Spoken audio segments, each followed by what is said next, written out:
G'day and welcome to Wine Week. I'm Danny. And I'm Brad. And this week I'm going to kick off with another kind of second label wine. Last week we did a bunch of them, but this week we're not going to do 3 of them, just the one. This is the Red Claw Pinot Gris. And why it's a second label? Well, Yabby Lake, who those of us with a few extra spending dollars might well know of as one of Australia's great Pinot growers.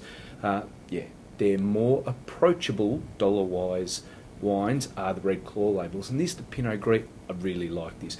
Not sure whether I'm a super huge fan of the Pinot Noir that they do in this label. Might be just a little expensive, but this is a ripper and definitely worth your dollars. And look, when I say worth your dollars, that's one of the kind of sad things about some Pinot Gris that are grown in Australia, in that you finish it off and you wonder what it was you just drank and where the dollars went. Not so with this beautiful, lovely, bright, fresh, clean flavours. This absolutely perfectly matched with salt and pepper squid, which I did just last weekend. If you've got the inclination and you've got the weather around, have a go at that. It is a ripper. Yeah, it's just one of the great Pinot Gris coming out of the Mornington Peninsula. There's quite a few down there. There certainly are.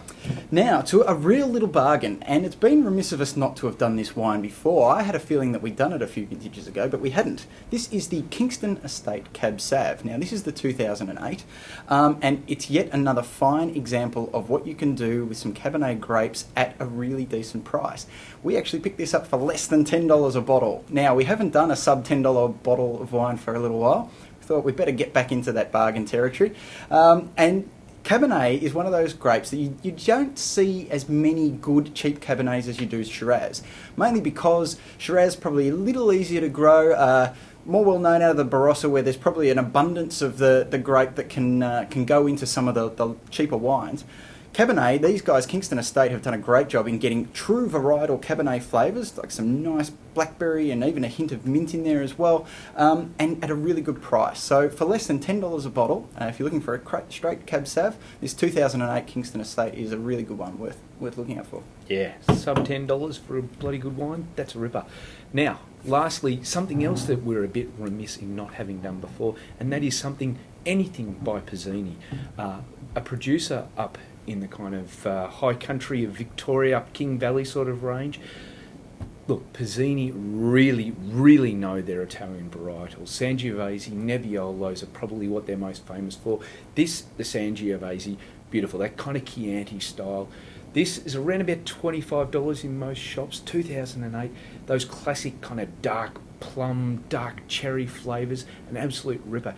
If you've got more than $100 in your pocket, certainly Pizzini will sort you out with their high-end Nebbiolos, their high-end Sangioveses, and their absolute rippers. The Coronamento I absolutely adore whenever I can get my hands on it, but that's not very regular. So, for a regular quaffer, their standard Sangiovese is a ripper and definitely one of Australia's better of the variety. So have a go at that one when you get a chance. Yeah, and look, a lot of the Italian varietals are getting a bit of a push along, and they suit our conditions quite well. Yeah, certainly do. Anyhow, that's it for this week on Wine Week. We'll see you all again next week. See you next week.